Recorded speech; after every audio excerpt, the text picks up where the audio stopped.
এটা আপনাকে সিদ্ধান্ত নিতে হবে, মানে কোন জায়গায় ডিসপ্লে করবেন। এটাকে যদি আপনি ফুটপাতে ডিসপ্লে করেন, এটা বিক্রি করতে পারবেন না। তার মানে এটাকে যে জায়গায় 65 টাকা দিয়ে কিনে খাওয়ার লোক আছে, সেই জায়গায় এটা ডিসপ্লে করা হয়, সেই জায়গায় তাদের সেল হয়। এই সো বিষয়টা হলো যে প্রোডাক্টের দাম বেশি, এটা মানে ওই রকম কোনো কিছু না।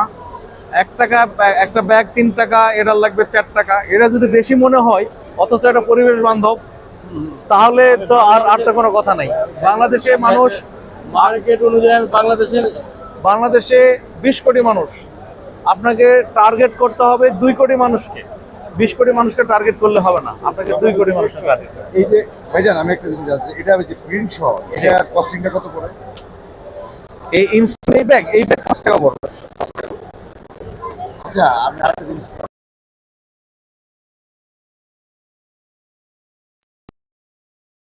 এটাকে এটা এই মেশিন দিয়ে এই মেশিনে হবে, প্লাস্টিকের মেশিনে এটা হবে না, এই মেশিনে প্লাস্টিক হবে। প্লাস্টিকের সেই কস্টিংটা কি ওই প্লাস্টিকের মধ্যে পড়বে?